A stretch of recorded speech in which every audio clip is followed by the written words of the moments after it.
I find it real interesting, and I guess I found it very interesting then when we were talking about it, was how you have big blocks of your Huge. just.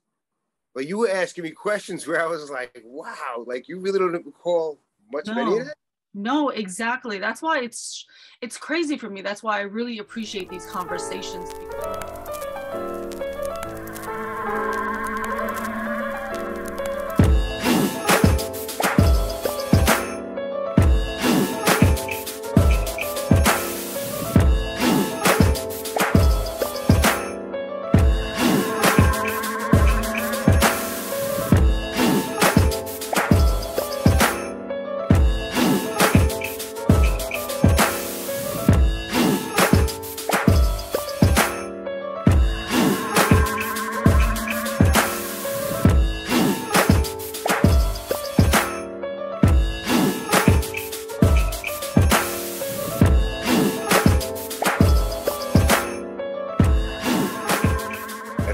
I think I heard the magic words, recording in progress.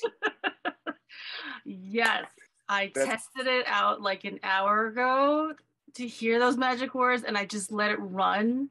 So when I would come back to the computer, I would see the folder pop up. So I'm like, okay, gotta make sure that. Oh my God. That's gonna be the name of this show. The theme of our show today is recording in progress. Recording in progress. Oh my God. Well, welcome back to the Art and Hustle Gallery of Conversations. We have back here Ricky. Welcome back to the recording in progress show of ours. Thank you for having me, Linda. It's good to see you. Yes. Anybody who's watching, I would like everybody to help us and click subscribe, because that helps our algorithm and helps it get out to more people where we can share our stories, because I feel like these conversations are really important at this time, because I feel like we need to build a community of support, and I feel like each story will help somebody else. So thank you again. Absolutely. Yeah. I mean, one of the things that the feedback that I received from the first podcast that I did with you, the feedback that I received, I thought was really interesting from the variations of the people who contacted me. Obviously, people who knew me got back to me and were like, Rick, this was pretty interesting, because I didn't knowing you when you were younger. Mm-hmm. And these are people who might have known me in my late teens, going into my 20s, and then knew me, into my 20s, to learn how some of my childhood was, and things that I went through, and Mm-hmm. And just just kind of how we grew up in the environment and our surroundings. It was very interesting. It was to them, and that they watched the whole thing and they were really intrigued through it. So I thought that was really cool to receive some of that from people who I know, maybe on LinkedIn. One of them was through LinkedIn. A couple of people Mm-hmm. there. So these are people that I know randomly, and the acquaintances of mine. I've worked with them, things like that.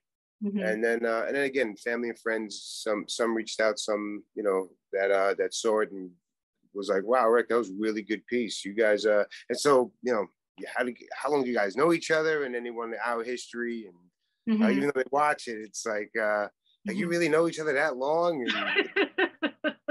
Yeah, I mean, I think it's fascinating, the history of it all, and then to hear the conversations back even when I edit them, because you forget like what you talked about, and you forget a lot of things growing up. And since I have such a terrible memory that just like blank spots in my head, so when I was talking to Sunrise, I gave her kind of that full circle moment in life of like going back to CI and remembering things. So that's what you gifted me in our conversations, is that Right. I went full circle and you would fill in the blanks of things that I would forget.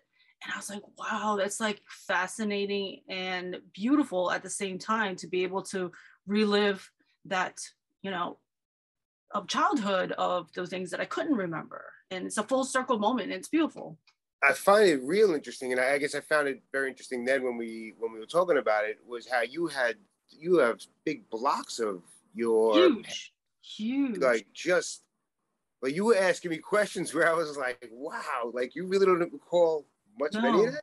No, exactly. That's why it's crazy for me. That's why I really appreciate these conversations, because I have huge blocks. Like, I honestly can't remember most of my childhood.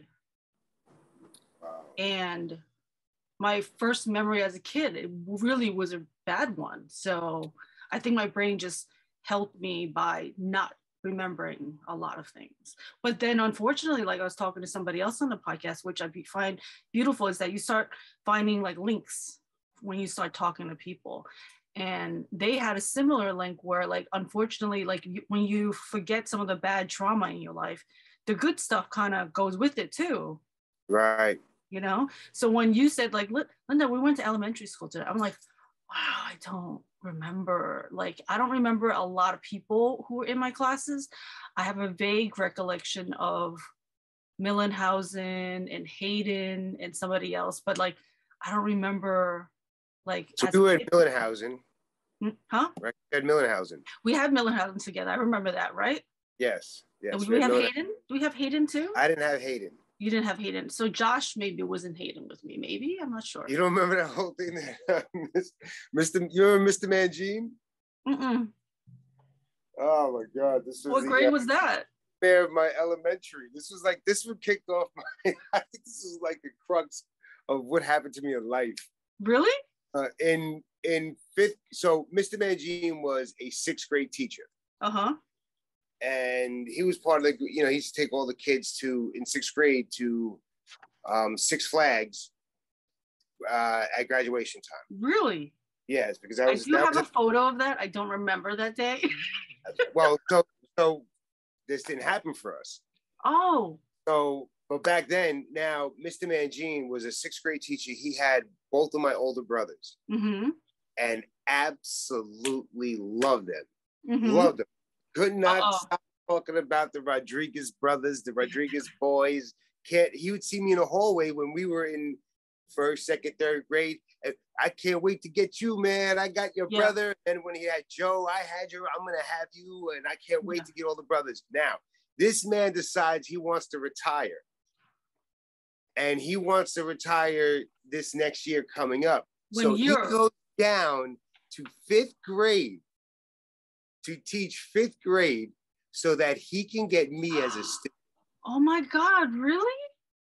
Is that not, because now, you remember how it worked? If you were in a certain classes, you kind of just stood in that lane. Yeah. I had all the same classes with everybody. Chavella, third grade Chavella, fourth grade Kurtz. I had Mr. Sorrentino for fourth grade. And then fifth grade, I was supposed to go to Kurtz with everybody.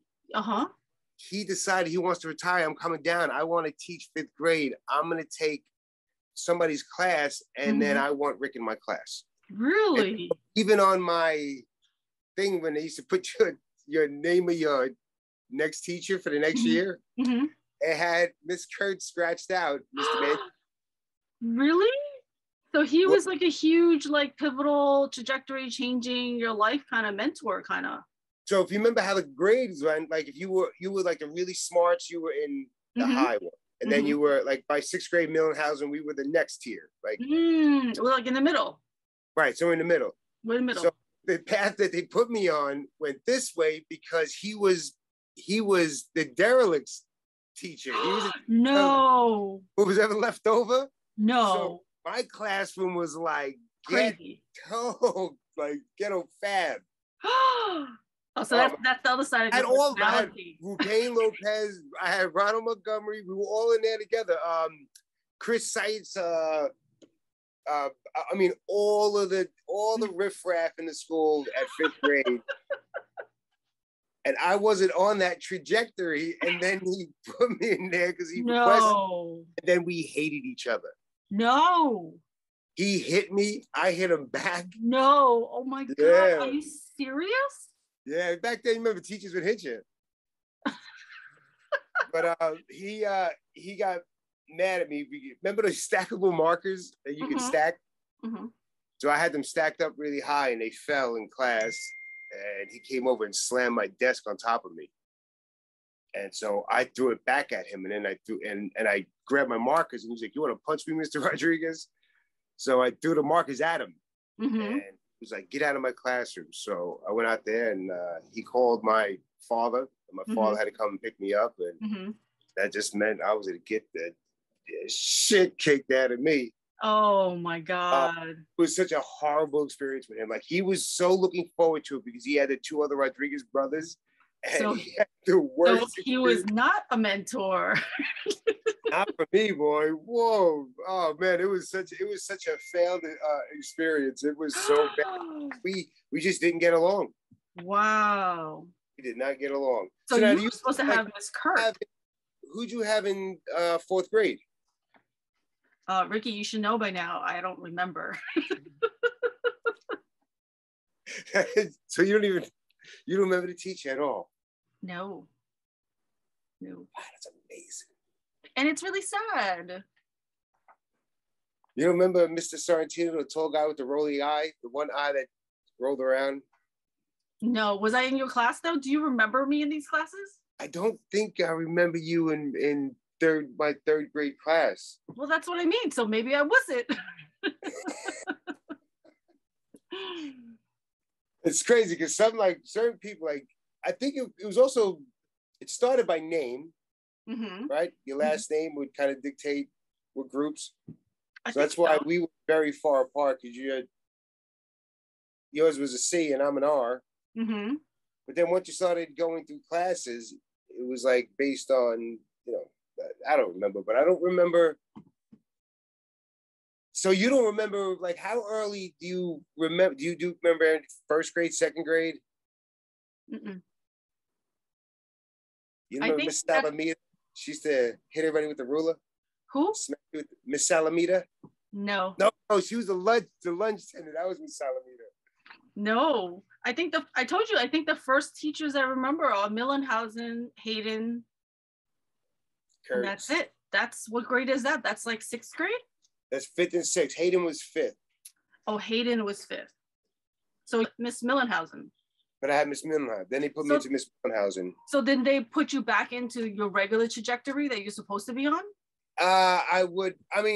Not necessarily. I would have, like, the way that I was going, I would have been top. I would have been, who was the other Miss Martin, maybe? I don't know who the other teacher was. Miss Millenhausen was 2nd. Then it was 2 other groups before bad and then worse. Yeah. So you have to fix your camera because all I see is your head and no body. Uh-oh. That fall back here? Yeah. When you sit back, I can't see it either. Yeah. All I see is like a head bobbing around. Just the head going. Dancing around. I'm like, I'm I can't. Put words underneath it, and then I could be the. Yeah. I'll just take your head and then put. Bouncing. Just bouncing around. But it was. Oh man, I do remember a lot, and then I don't. Like, I remember my teachers, all my grades. But wow, really? I remember that much, but I don't remember all students. Like, I don't remember. Like, I know Danny Walsh was in my Mr. Sorrentino's class because Danny had like narcolepsy during school, and he would fall asleep and just be laying on the floor. No. Mr. Sorrentino used to pick him up and lay him down on the long benches. Really? He would just fall asleep and just on the floor? Just fall asleep. He would fall out of his chair and be laying on the floor. Oh my God. We used to think he was faking. We're like, is this guy faking? Is he pulling one off us? Like, is he okay? Oh my God. It was very funny. But so I remember like certain moments like that, certain individuals. I remember Ronald Montgomery was in my Mr. Mangine's class because me and him had like the fight of the century. No. We had like the big fight. Everybody was like, do you remember that movie 3 O'Clock High? I think so. I probably do. If I see it, I probably do. And it was about the nerd who pissed off the bully, and now the bully said, "I'll see you at 3 o'clock." And the whole found out about the fight. Yeah. I think so. That's what happened with me and Ronald. No, really? Yeah, he wanted to beat me up. He threatened me, so I'll meet you. And he knew I walked home. He walked home. So he was like, "I'm going to meet you outside." Oh my God. I was scared to death. I was like, uh-oh. I mean, wasn't he still really tall back then? Yeah, he was bigger than all the teachers. You kidding me? He looked like faculty. He could have hung out in the faculty now. You know, the funny thing is that we're friends, and he always jokes with me that I used to bully him. He's like, Linda, we were together in elementary school, and you used to always bully me. And I'm like, really? I don't remember that. I was like, was I like really, you know, strong-headed back then too? I don't remember this. I think you were. I think you were intimidating. Really?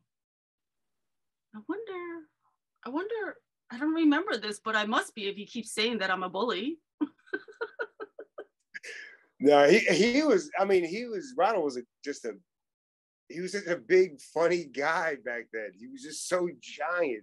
Yeah. And it's so funny when he started coming to my Art and Hustle shows. I mean, like, he's this giant guy coming in, and then he's like, Linda, you know, and then giving you a hug, and then everybody in the room is like, jaw is like dropping, like, what?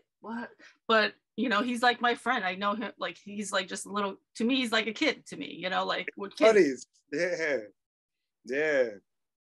Yeah. So we so that's one, you know, and then so then wait, who won the fight?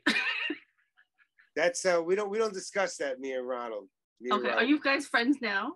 Yeah, oh yeah. We listen, I'll tell you this much. There was a great respect that came out of that day. Really? Yeah, we became really good friends. Okay, good.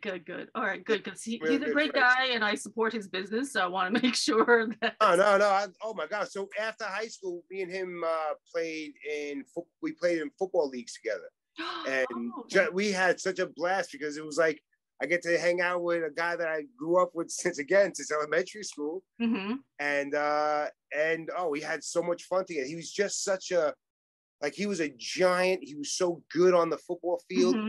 But then one of the nicest guys out there on the football field. Yeah, exactly. And the fact that he's huge and he's also one of our friends just makes it beautiful too. And he says the same thing to me, like, you're like, Linda, we were in elementary school together. And I'm like, oh shit, I don't remember. Yeah, thank God you're saying it, because as long as you're saying it, I'm happy. Yeah, exactly. I'm like, okay, I wonder who else was in my who else is in our like elementary school? Oh my God. Yeah. Have you spoken with Josh? No, but he's on my list. And I've always I want to speak to all of my friends, but not everybody is either ready or their schedules are crazy. But I saw that he was doing those woodwork art. So I made a comment like, these are amazing. I'd love to promote you on the podcast, and we should have a conversation. So I think his wife was like, yeah, you should do it. So I think that helped him be like, oh, okay, maybe I should. Doing some artwork? He's doing woodwork, and it's like art of like signs and photos of like cartoons, like Mickey Mouse or a heart or a bunny, like something cute and simple where it's like woodwork and then you paint it in. So I was like, I want to, you know, promote you, whatever business you got going on, whatever hustle you have, like I'm all for supporting friends and everybody. Oh, that's great. I haven't talked to him in years. Yeah. Oh, really? Yeah. Oh, yeah. Yeah. Really? Yeah. We were very close for a while. Yeah, that's what I mean. You guys were really close, and I was really close to Josh because we were in a lot of classes, and I think he was my first boyfriend.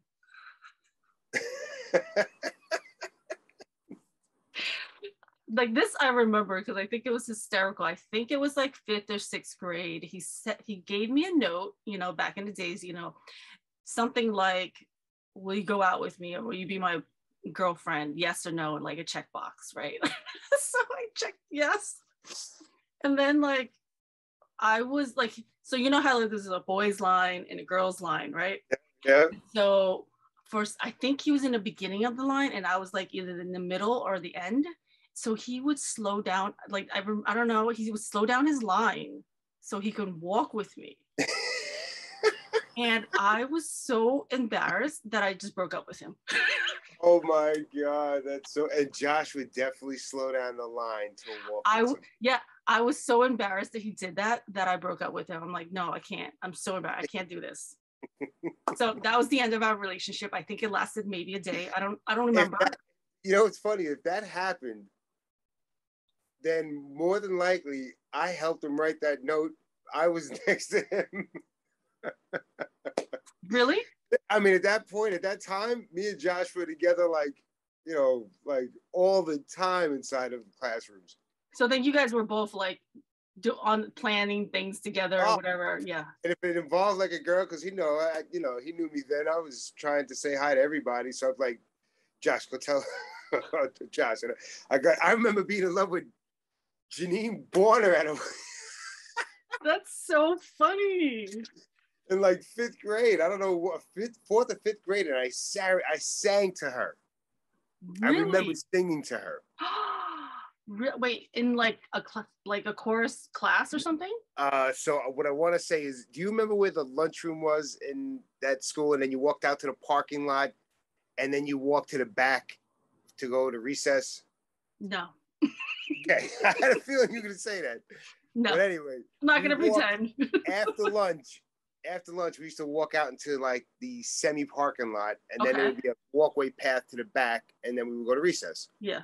When we walked out for lunch is when I decided now's the time. Now's the time to strike. Wow. Oh my, see? Listen up the vocal cords and oh my God. I cannot remember the song I sang. And was she impressed? I want to say yes, but I don't remember. I know I didn't go out her, so that might be an indicator. I mean, it could have been the same thing where I got embarrassed and I broke up with him. I'm like, listen, we can't do this. You just embarrassed me. Like, no, it's not happening. I should have started with a note. Yeah, the notes work because I said yes to Josh on the note. And then afterwards he embarrassed me. So I said, no. So I don't even know how long we went out for. I literally feel like I was embarrassed. I don't know how long that lasted. Probably a day, a 2, a week. Yeah, right. Know. Months. Now it's like months. I must have been gone on for months. Yeah, like I don't remember. So that's just, I was gonna ask you, like, I don't remember when I started, maybe in high school, but I started the slam book. The slam book. Yeah, remember the slam book? Yes, I remember this. Yeah. Vaguely, but I remember this. It was like a big, yes. It was a giant book that I had started, and then everybody would go into it and write, I would have like random questions, like, so who's your crush? Who do you want to ask out or whatever? So this is funny that we're talking about this because I was like, oh, that'd be funny to ask you, like, who were your like Janine Borner. Yeah. I sang to her. That's so, I'm really good friends with her. For a while. Can I ask her? What happened? I'm really good friends with her. Can I ask her? Oh, you got it. That'd be hysterical. I got it if she remembers that. I remember I was chasing her for a while. So, if we speed this up, it could have been like 2 days, like you said, but it felt like I chased her for weeks. And I was like, she's not, I tried the notes. I tried telling a friend to tell a friend, and she wasn't taking any of my passes. So then I was like, I'm going to have to sing to her. And then the same year, this is no bullshit, I got kicked out of chorus because Mr. Pesco said that I was turning into a man and my vocal cords were changing and I sang like shit. Wait, how old were you? I don't know, whatever 5th grade was. Oh, okay. So he was trying to say it in a way that I would feel good about myself. Like, basically, Rick, you can't be a chorus anymore. You're horrible. Like, your voice is horrible. Mm-hmm. So he was letting me know he's got to, like, Ricky, I'm kicking you out of chorus. Mm-hmm. But, because I was all upset about it. But he was like, but listen, it's because you're becoming a man. Your voice is changing. You're cracking. I was that was right. So that's good. That was a good way to let you down. Yeah, it was, because I felt all good about it. I was walking around my friends like, you guys are just kids. Oh, you kids, I'm a man. Mr. Pesco said so. Oh my God, that's hysterical. Yeah, that's one of my big memories from like 5th grade. That time was my first one was Janine Borner, definitely. Janine Borner. Oh my God, that is hysterical. So do you remember like your first like girlfriend, like in like elementary or junior high? Like what's someone who actually said yes? So Dorothy Cruz would have been my first girlfriend. Oh, okay. I remember that. We were blocks away from each other. I used to chase her. She'd chase me. Then all the sisters would chase me and try to beat me up. And really? Yeah, I was always on that block. I was always hanging out with the Cruz sisters. Oh. So Dorothy was like the first girl that, like we used to tease each other, but we liked each other. Mm-hmm, mm-hmm. And I think it was like between me and Ralphie, Ralphie Rodriguez. The two Rodriguez. Yeah, and so there was like that competition, but he ended up dating her for a while.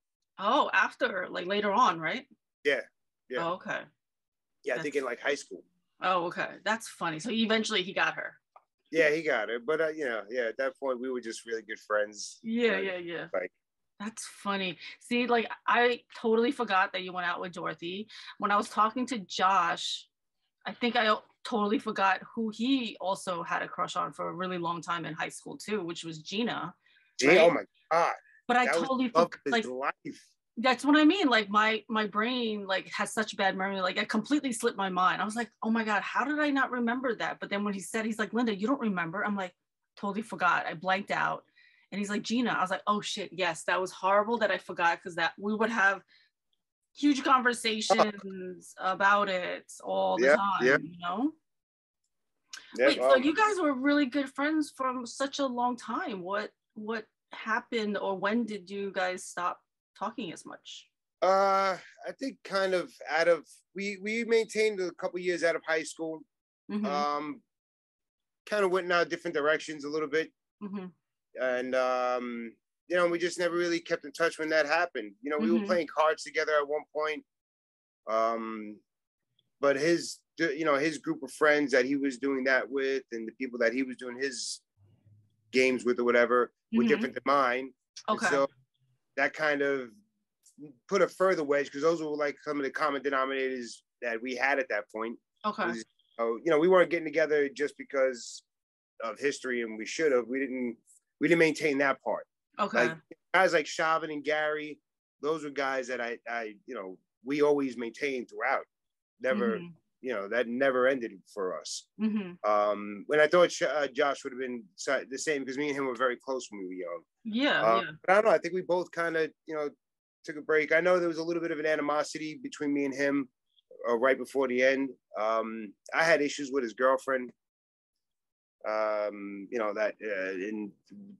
the treat, just things that happened between him and her, and the way she was with him. It was like maybe a year out, 2 years out. Yeah. And it was a girlfriend that he had, and she was just shitty to him. Really? She was just, and he's Josh. So when you know Josh, like we know Josh. Yeah. And this kid will do anything. He'll lie down on the floor in a puddle. Yes. And let you walk on him back and forth, and bring your friends. Yeah. And so that he's got the biggest heart. I used to get very protective of that with him. And might have overstepped, because people know me, I'm loose-lipped, so I might have said some shit about her. I didn't, to him. I might have said some shit. To him, but yeah, but just, and so obviously you can't talk about somebody's partner like that. Well, the truth hurts. Yeah. So. But that was like enough to kind of just put our relationship on a teeter. If there was any time we would have crossed paths, we're so happy to see each other, and it just never happened. So it just took that trajectory. We never really crossed paths. That's unfortunate. It's sad if you were such good friends in childhood and then it doesn't continue, or something happens to break it. Right. When to you, I mean, I'm sure you feel like that shouldn't break up a friendship, because that was the truth. And really, it is the truth, because he's not with her anymore. And honestly, it wouldn't matter for either one of us. If either one of us seen each other right now, we'd be so happy to see each other. I know that. Yeah. I'd be so I don't think about any of that stuff. Yeah, it's funny. I mean, it's a small world also, because Dave's mom was working somewhere. He tells me one day, she's like, I work with Joshua Benitez. Wow. And he told me that you guys, I don't know what I said to her, but something really funny, that you guys were boyfriend and girlfriend when you guys were younger, or something like that. And I was like, oh my God, that's hysterical. He told you? That is so funny. But I can't believe you don't remember your younger years. We got to find this out now. Who Well, you have your, and you know what I really want to do is like one of those like hypnosis therapy things where maybe it'll unblock some of those memories. maybe you need to go to movie school and walk the hallways and start unpacking. Oh, I remember these hallways. That probably wouldn't happen, but you never know. I mean, yeah, maybe that would help. Like you see it and you're like, oh yeah. Like I don't. Right. I think if you saw the cafeteria doors, you would immediately like, oh my God, Rick, yes, I remember. Really? This. Yes. Like I don't even know what the building looks like. Wow. Yeah. Always had to drive past the school. Really? Yeah. Like I don't even know where it is. That's crazy. I have no idea where it is. I just know high school. Like do I know where junior high school is? I don't even know where junior high school is. I know what it looks like. I just don't remember where it is, like location wise. Right. You know, like when I go back to Seattle, like I'll drive past I'll go drive past my house, my restaurant, the school, and like little shopping centers just to like take some photos, you know, because eventually like Dave said he would help me and do like a little documentary about me and my life and how I started Art and Hustle and all of that. So I should get some clips of that. It is. That's a good idea.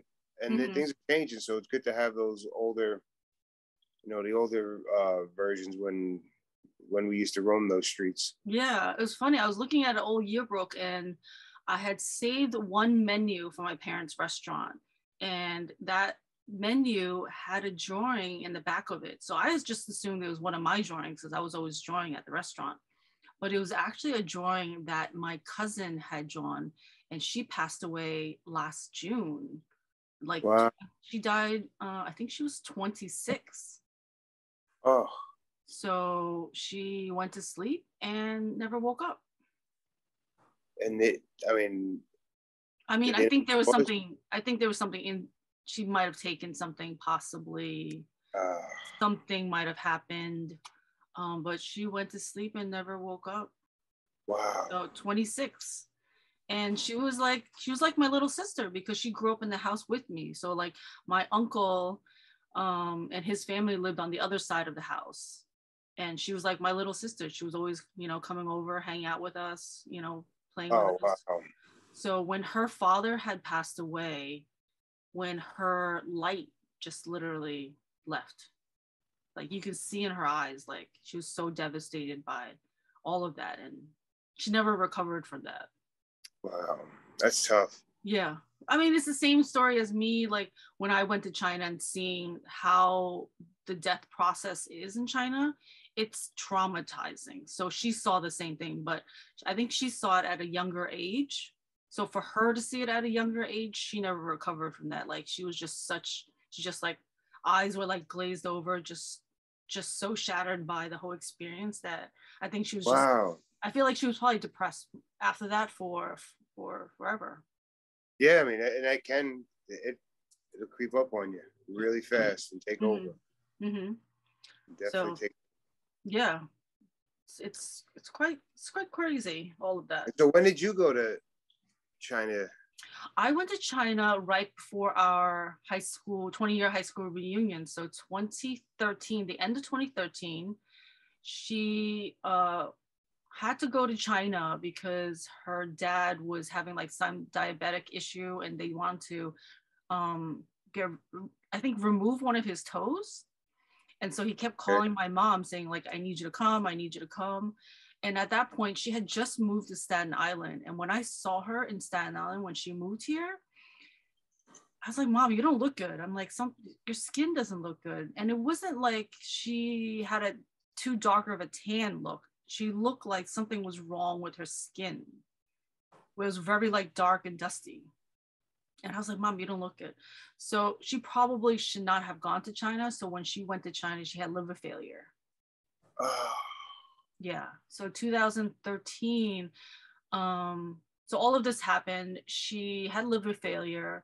And we found out like maybe 2 weeks later, we found out that this had happened. I guess my dad was like we're just gonna go to the hospital and fix everything, and we'll tell the kids later. So we found out 2 weeks later.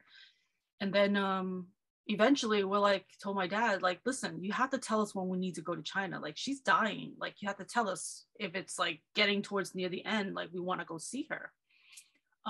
Finally, we got that call right before Christmas, and he's like, you should come. And I was like, okay. So me and my brother got our tickets, and we left like a day after Christmas. My sister couldn't come because she didn't have her passport. So me and my brother flew there, and thank God we were able to see her there. 2 days later after we arrived, she passed away. Wow. So thank God we got there just in time to see her. So, and like the hospital that she was at, like, they operated completely different than the US. You can't just go visit somebody in critical care unit. You have to like sit outside in a line by the door and wait for that door just to open at whatever time of the day that they decide to open this door. And only 5 people can get in. So you have this line that you're just waiting. And this is the dead of winter. China doesn't believe in heat. And they don't believe in like, I don't think there's any toilet paper. I don't think there was any soap. Like, you have to bring your own stuff.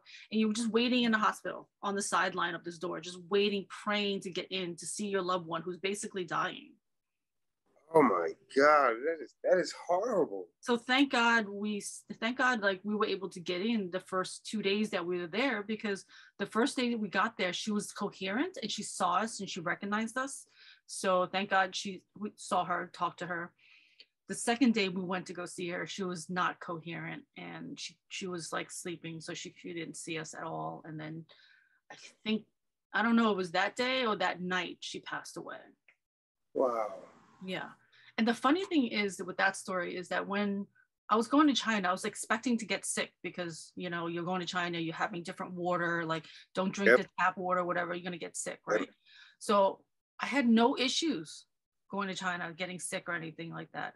But the night that she was dying and I was standing by her bedside, all of a sudden, like something came over me where like I felt nauseous. I felt like I was going to faint and I felt like kind of dizzy, but nothing was wrong with me throughout the whole trip. So I was like, what is happening to me? I'm like, I'm trying to be there for my mom. She's dying. Like, what is wrong with me? Like, why can I not handle this right now? You know, like it was just an abnormal thing. It's not something I would feel normally.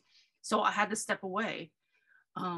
So I don't know. I feel like maybe she was already dying. Spirit maybe was in the air. Maybe she like came into my body. I don't know what it is, but I mean, yeah, because you had, I mean, your relationship with your mother throughout your childhood. I think you spoke about this last time. You had a good relationship with your mother? Yeah, I mean, good, better than, yeah. It was good, but you know, there was some issues where I felt like she should have divorced my dad and protected us as children, which she couldn't do because she was a victim herself. So she wasn't able to protect us. So that's my only issue with her, that she wasn't strong enough to protect us. But I chalk it up to like she was abused and violently, you know, all of that stuff, physically, mentally. So she wasn't capable of doing that. So that was my only problem with her. But otherwise, yeah, like I loved her. I was close with her. So I don't know, it's just weird. So ever since she passed away, I would have strong, more gut feelings would be more correct, you know? Mm-hmm. Like one thing I've told other people is that night I felt like the night that she died, they were preparing her body in the outhouse in the back of the hospital down the street, like in this open outhouse. I saw her body like on top of a tile table. They were preparing her body to be put like in the fridge, you know, and I wasn't prepared to see that because I had gone back to the hotel to rest because I couldn't stand up anymore. I was like, I need to go lay down. And so my brother came to get me and he didn't tell me she passed away yet. He's like, we just need to go to the hospital. So we're walking to the hospital, super dark. We don't go to the front of the hospital. We go down this alleyway to the side of the hospital and it's like dark and dingy. And I'm like, David, where are we going? He's like, it's this way. And so like right before I turn into the shack, not knowing what's happening, he's like, Linda, mom died. Oh my God. And I like, he tells me this just as like I turn or after I turn. See, I don't know at what point, but it was shocking to me because I wasn't prepared. I just Right. turned and he's like, Linda, she passed away. I'm like, oh my God. I think I saw her first before he said it, because why would I be shocked, right? So I saw her and then I was like, oh my God, why didn't you prepare me for this? Like, just to see her on the table, like, Wow. yeah, Wow. yeah. I mean, it was crazy. And that night, I literally, so here's the crazy story. So that night, after we were done seeing her, she's getting prepared, we walk back out into this dark alleyway and we're gonna walk back to our hotel. It's everything's super dark. All of a sudden, this guy walks out of this dark doorway, this dark gate, and I just immediately had like bad energy from him, right? But at this point, like, I'm not in tune with my spirituality. I'm not in tune with my gut. Right. He starts talking to my dad, and I'm looking at him, and I'm like, he looks like bad energy. He looks like the devil. Like, as soon as he walked out of that room, I was like, he looks like the devil to me. It was my first instinct. And they're talking and they're speaking in Chinese, and I don't understand majority of the stuff they're saying because I only know a little bit of Chinese. And so I find out later that, you know, my dad told him like, oh, we're from America, we need to do the funeral. And it ended up that he was a funeral agent, like a coordinator kind of guy. Mm-hmm. You know? Mm-hmm. And I was like, don't tell them we're from America, because if you go to a foreign country, you tell them from your America, they're going to either figure out how to, you know, swindle you for money. They know you can get some credit card money and all of that. It's like, don't tell them we're from that America. And he's like, well, we have to tell them because we need to get her cremated and do a funeral and then take her back and do a funeral in the US. And I was just like, I just had terrible feelings about this, you know? And now I'll always trust my gut because of this incident that happened. So at one point, I think he asked for one of their passports to hold on to one of their passports. And I was like, oh no, that's a terrible idea. I'm like, That's oh my a God, terrible idea. terrible idea. I was like, why would you give him your passport? Like insane, right? Wow. So this whole time I'm just watching what's happening because I can't do anything about it. I'm the youngest. No one's going to listen to me. I'm a female. We're not important in Asian culture. You know, we're like stupid people that you just, you know, be quiet on the side. And we go to the funeral, like process area, and I see more of these guys. And I was like, oh, these guys don't look good. And one of them took someone else's urn and just left it on the counter somewhere. And I was like, you just left someone's loved one randomly on a counter. I was like, the fuck is happening here, right? So long story short, I end up going back to America, start the funeral process in America. My brother comes out, my dad comes out, and I sit down with my brother and I'm like, so David, I was like, so did anything happen with this guy? Like, anything else happen? And he's like, yeah, he blackmailed my family and holding my mom's ashes as ransom. What? For a large sum of money. So this is why I need to write a book, because that's like one of the parts of my book. Wait, so what? And so has this ever been told? Did you guys? What did they get it? What's the end of the story? Yeah, they paid the money, and then we got her ashes, and they came to America with her ashes. So I didn't know any of this happening until they came out. Oh my God. Yeah. So they got the money, and we got her ashes. I was like, why would you do that? He's like, because you're in trauma, you're in mourning. You just want your loved one. You just want to go back to the US to be able to put her in peace. But all of that was crazy. Along with that, even with that happening, like my family, my mom's family and his family and him were all feuding also, because they were like, why would you cremate her? She was scared of fire. Why would you cremate her? And we're like, oh my God, like you can't, like, it was just like more fighting and more this and more that. Right. But to get somebody flown back here? Yeah. I don't even know. Wow, that's crazy, Linda. Holy, yes, you gotta get the book going. So this is like one part of my book. Wow. That's crazy, right? That's an unbelievable story. Mm-hmm. Mm-hmm. Wow. It's insane. So ever since then, I was like, you know what? I really should trust my gut. Because that's one of these things I tell my kids. I try to teach them, listen to your body. Listen to your body with most things. Your body is always going to tell you the truth. Mm-hmm. Always. Yeah, because like there's different parts of you that are in operating of a brain. You know, you have your brain, you have your heart, and you have your gut. So all those three parts will feel signals and tell you. So if your brain is trying to logically or illogically try to analyze the situation, talk your way out of it, your heart's going to tell you, your gut's going to really tell you. Like your gut is usually always right.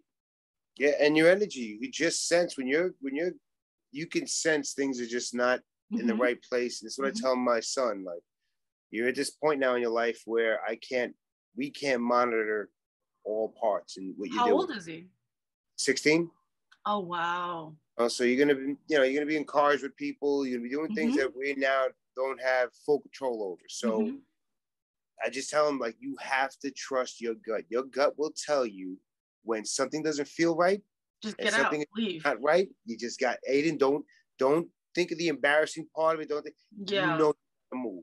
Yeah. And I need you to understand this, buddy. Your body will never lie to you. And this is about everything. Food, health. You know, your body doesn't lie to you. Your body knows when it's not enough and needs a break from certain things. The fact that we can sense energy, like, that's just insane to me. Yep. Yep. I agree. So it's a very important thing. It's just to be mindful of your surroundings, be aware, just trust your gut. Oh man. Yeah, it's crazy. And then, like, the same thing I told you about where I saw her skin and something wasn't right. So a couple weeks after I came back from China, I saw my ex's uncle walking down the street after I got off of work, and I'm walking home and he's walking, and I looked at him. I was like, he doesn't look right. Something's not right with his skin, his energy, but it was the skin, the look of him. I was like, something's not right. He's got that look that I saw in my mom, and he died a month or two later. Wow. Wow. So I need to fully just trust my gut, and then how I receive energy from people. Man. Yes, but it's hard though. My mother's dealing with liver cancer, so there was definitely a massive issue early on with her liver, which caused this whole thing. Her body backed up, and she wasn't releasing any bile because cancer squeezed all the tubes closed. Wow. And when was this? This was last year, January. Last year, January. Okay. So that's where it started. She was completely yellow. Going yellow. Yeah, going yellow, right? Yep. Like I saw when I first saw her in China, like she was completely yellow, where I was like so scared looking at her. I was like, that was same thing. So my daughter FaceTimed me and was like, the doctor's telling her to wait a couple of days before she goes, and I'm like, she couldn't eat anything because she was so full. She was backed up with all this bile, and that every time she ate, she would immediately throw up. And the doctors were telling her to wait, until her next appointment. No, you can't wait. Like, you're dying. Like, if you can't, I can't imagine how she must have been expressing this to him when she called. So I told my daughter, I'm in Washington. So I saw my daughter FaceTime me, and I saw her. I was like, take her to the hospital right now. Take her to Good Sam right now. Get her there, and something's happening. It's going to be dealt with now. And sure enough, they had to immediately put a valve in to release flow because she was like. And how long was she like this before you guys took her to the hospital? So she was going through it for about three to 4 weeks, almost a month, at like a serious pace, like really causing it. But she wasn't really talking about it like that. She wasn't telling anybody. She just, the week before that, I already had left to go to Washington. I was talking to her on the phone, and she was telling me that she wasn't, feeling too good that week. Yeah. and then she threw up, and that's what happened when she called me again, and she's like, I keep throwing up. And then when I seen her face, I was like, oh my God, no, this is, it's time to move. It's time to roll. Yeah. So, so they did a treatment there. They did a procedure there to put a stent in to open up one of the valves. And then she's been doing chemo treatment since. Oh my God. So she's done chemo, radiation. You know, she's so far defying the odds right now. They gave her 18 months. You know, and she's there now. At that point, she's hit the 2-year mark, and she's looking stronger now. So so you know, we're you know, but it's tough. It's tough because it's something she's always going to deal with. And they said you're never going to get that tumor out of there. The cancer is going to be there. So it's really about improving her health. If we can control a tumor in one spot and she stays healthy enough. So then she's got to really watch what she eats and making sure that tries to do some walking, you know, get the body moving, the lymphatic system's moving, or lymphatic, or like dry brushing and juicing. So that's all. I mean, I did that for her from the beginning. Was like Ronald, that was exactly the same thing that I ended up doing. I became her nutritionist. I took care of everything. I did nothing but a juice plan with her, turmeric and a lot of ginger, pineapple, all things that, you know, that help produce the good immune system, cleaning it out. And so I had on a really good regimen, and it worked great, you know. And then on top of it, using THC, I had some really good tinctures made by a professional friend of mine out of Colorado.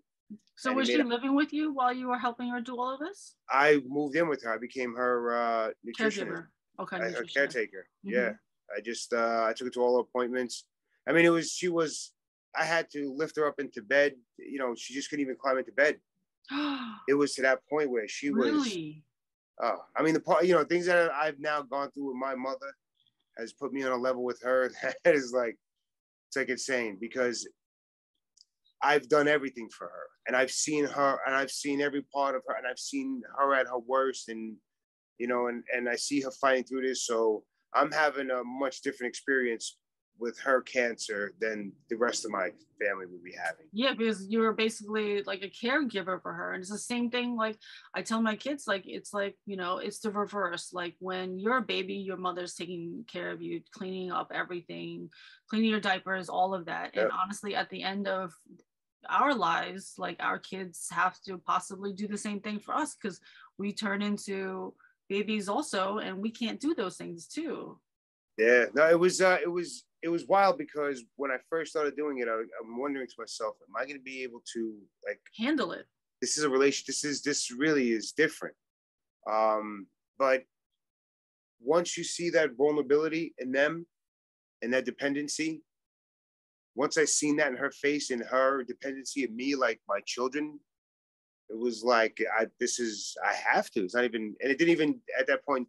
Like she was so bad, she was projectile vomiting in the house, in the apartment, and for me, I was like, at first I'm like, all the walls, everything, nothing. Walk right in, took her out of there, I cleaned her up, put her in the bed, went right in there, took out the brush and the broom, everything, cleaned up the whole place. Like it no longer became this weird. It just became, this is what I got to do. I got to keep it going. Keep going. This is not indicative of, you know, our relationship. This is now like I'm part of this now process of getting her better, and I'm so now entwined with her. It's very odd, because, you know, all the things that she was going through when they were getting really bad and everybody's getting emotional, I'm about the business.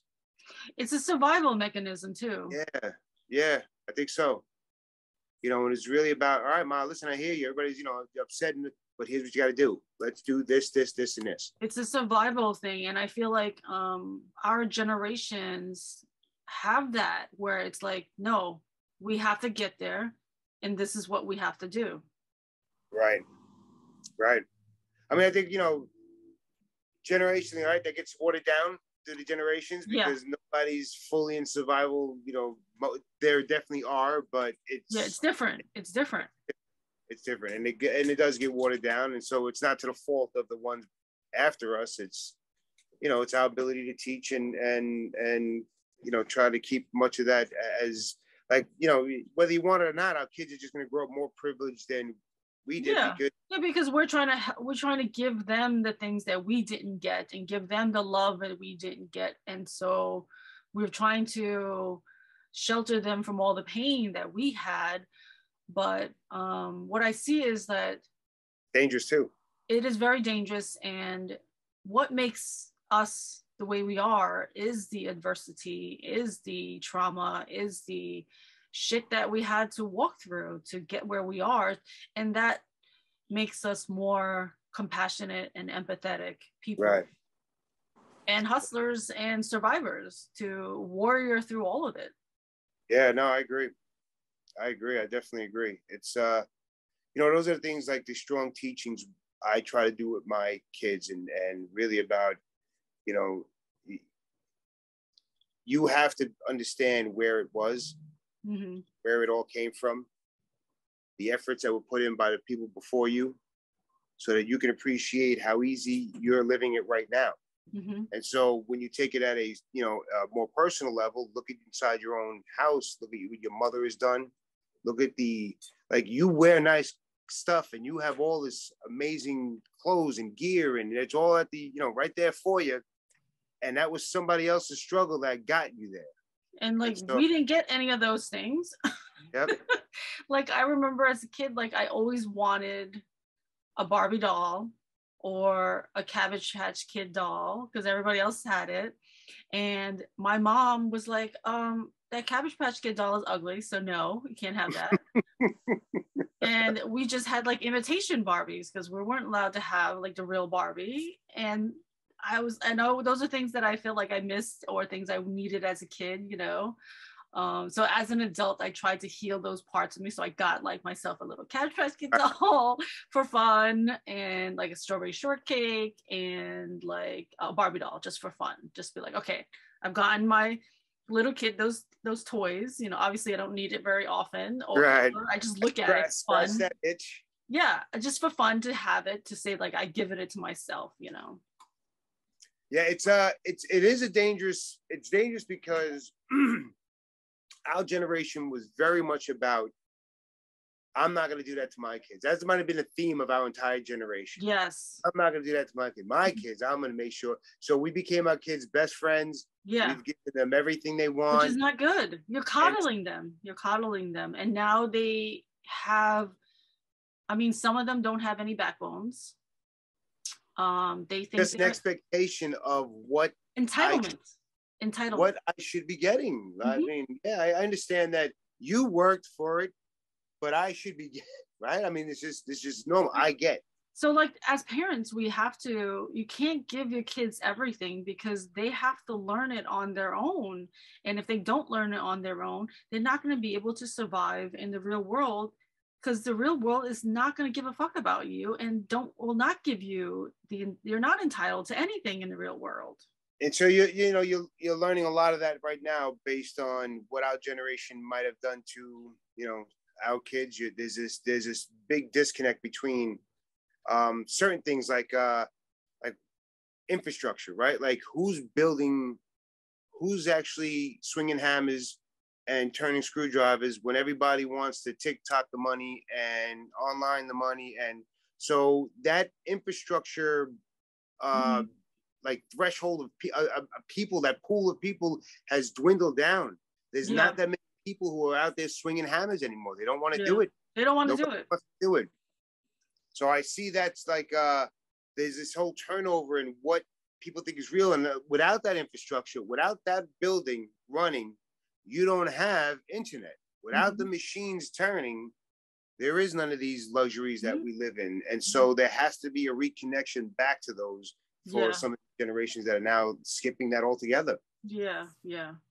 Like we have the extreme, and then they have it easy, and then they have to find out a middle ground of it, you know, because the pendulum is just swung too far of being entitled, and things are too easy. Right. Yeah, and that's one of the major things. So I do try to, as much as I can, practice that with my kids. I mean, you know, they get it's crazy. They live life over, you know, with my ex, and but then they see what it's like on both sides, you know, when you're struggling and things are not kind of where they should be, when you didn't do the things that you should be doing at certain points. And, you know, listen, you're getting a good, clear indication of what both sides looks like when you choose not to completely devote yourself to what it is your future is going to look like. You think it's just about asking for things and getting things, then, you know, away we go. We're going to start the cycle again. Yeah.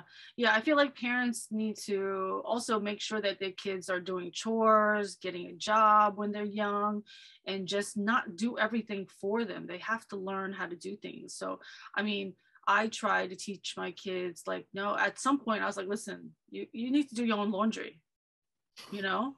So I forgot what age it is, but they're 11 and 12 now, but they've been doing their laundry for years now. That's great. Like, here's a sticky note. Here's how you turn the machine on. Here's what you do. So I put a little sticky note on it. This is how you do it.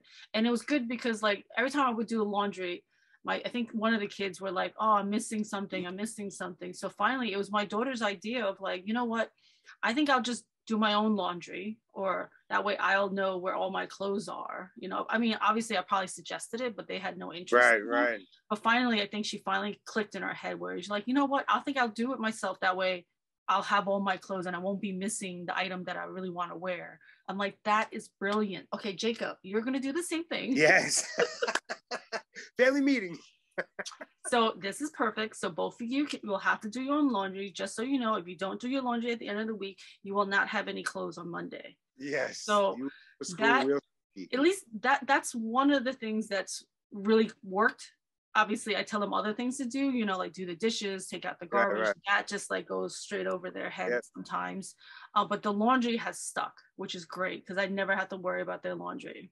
That is great. That's a good one. That's a really good one because, I mean, you're not slaving away on a river washing your clothes in a bucket. Right. You're not scrubbing it on a... You're not scrubbing it. You're not like doing it. You're not hanging it outside in a clothesline. It's not like back in the days. It's so freaking easy. You just throw it into a machine, push an electrical button or turn a knob or whatever it is you have.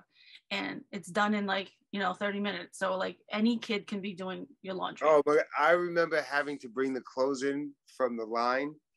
That's what I mean. Yeah. The bugs would fly in it. And so when you're opening up, I used to be so scared to open up because I'd be scared someone's going to jump out on me. And oh man, I was traumatized young from that. Well, see, there you go. See, like how easy it is now. So like I tell people, if my kids are 11 and 12, they've probably been doing this since they were like 8 or something like that. That's great. So that's a huge advice. That's a huge one tip. I tell everybody, like, listen, get your kids to start doing their own laundry. Like they have to learn responsibility and chores. I tell my son now, and supposedly he says he does it now, but the number one thing you should do is make your bed when you wake up. That is it's one of the craziest things, but it is one of the most, like, it's rewarding. It's your first goal in the morning. You accomplished it. Now you know you're coming back to something. There's a feeling about when you come back to a room. Yeah, there really is. Like if your bed is made, like when you come back, it just feels like nicer, relaxing. Like if I come back to a dirty bed that I didn't make, I just get anxiety. Pressure. It's immediate pressure. Yeah, you start thinking about all your failures. You start tallying them all up. You start doing a whole list of all things you forgot since you were 20 because you came home to a bed unmade. And so I tell myself, like, just do that one thing. First thing in the morning, just make that bed. I'm not even trying to tell you to pick up every sock that has built the new carpet.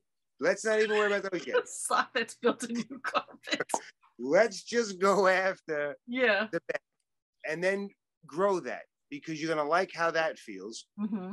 And then you're going to start to like having a clean room feels good too. And then having a clean room with everything, no garbage and no trash on your nightstand. And like, these are all things you could do slowly and just see the reward yourself. Yeah. But you have to start with your bed. You have to start with your bed and you have to do your room, because like ultimately, if you move into college with somebody else and you are living like a hot mess and you get into a fight with your roommate, you did it to yourself because you're a messy person. You left your dishes somewhere, or... Let me tell you, my daughter was in a dorm house with 9 women, and women are the most disgusting college kids ever. Really? Oh my God, I could not believe a grown ass man who's been to parties and frat parties and house parties and all types of parties. I was scared to go to the bathroom. Really? I was scared to go to the bathroom and inside that place. It was so bad. It was so bad. I'm like, this is my daughter's house with her freaking college roommates. I was like, wow, man, these girls are horrible. Every room it looked like they all just went in there, threw their clothes in the rooms day one, threw a grenade in the room, blew up the room, and then they were like, let's live. Oh my God. Food out. I think the first sandwich was still the last sandwich when I pulled her out 3 years later. We're still sitting on the countertop. Well, they're lucky if there's no like bugs and roaches and flies and imagine ants. They were probably scared to death, the bugs. They were like, this is the nastiest shit I've ever seen. I am not going in here.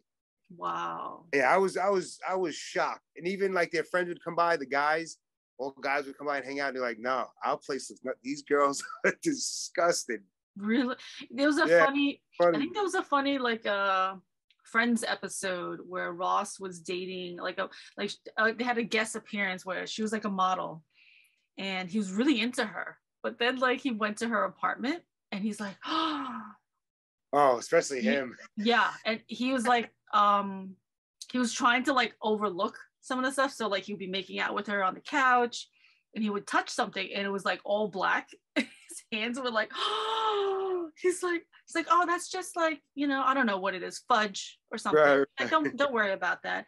And then there was like an animal, right? It's some sort of animal that he thought was probably a rat. So he starts hitting it with a tennis racket or something.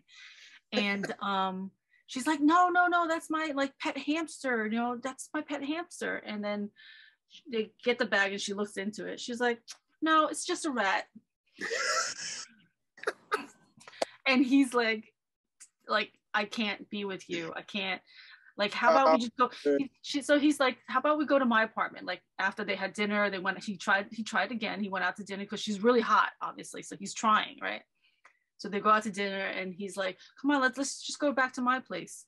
And she's like, no offense, Ross, but your house has a smell and I don't really want to go there. And he's like, oh, okay. So he goes back to her place, and tried. And I think that's what happened. And it's funny, at the end of the episode, they break up, obviously, because he can't handle it. And at the end of this episode, Monica knocks on the door. And Monica's like, so can I clean your place? Because like, I heard this and that, and I just want to help clean it. Can I clean it? And she just like slams the door on her face. Oh man, I never seen that one. I mean, I didn't watch many episodes. That was funny. That was like the perfect like. But that's right on the money. Yeah. That is on the money. Oh man, I was mortified. I couldn't believe it. Wow. Well, thank God. My roommate, when I went to Syracuse, my roommate was super clean, and I tried to clean. Our room was clean. I had the best roommate in Syracuse. Like she was awesome. We got along together great. We're still friends, and our room was clean. So not every girl. Right. Our room was nice and clean. That maybe it was a Cortland thing. It could be that because the guys were like, all the girls here are horrible. Like, it was pretty funny when we were there walking around. And wow. Like, man, this is amazing. But crazy. Yeah. So. Well, you got to teach them young, right? You got to teach them young. Otherwise, they're just going to be a hot mess in That's exactly college. Right. That's exactly right. Oh man, thank God my daughter's now, she was always good with that stuff though. Her bedroom was always clean. I'll give her that much. Oh, that's good. At college, and at home, not so much, but okay. At college, she did a good job. And she was good. She's always been good that way of like knowing she wants to work on certain things. So she'll plan to work on certain parts of herself and try to really execute. Really? So that's good. She's got motivation and self-discipline. Yeah, and self-control, and she's good at executing. you know, staying the course is always hard for everybody, right? Mm-hmm. Once you get taken off course a couple times, like, I'll do it again later. Mm-hmm. But she's always been really good with, if she's ready to put effort into something, she's good at mapping it out, and then really executing it, which I think she's going to do really well with the Air Force. You know, I think it's kind of in her wheelhouse. That's awesome. Yeah. Thank you very much for joining me, Rick, and it was a pleasure talking with you. And we'll have to do this again. Thank you. Yes, and good to speak to you again. And let's do this real soon, please. Definitely. I'll talk to you soon. Bye. Bye-bye.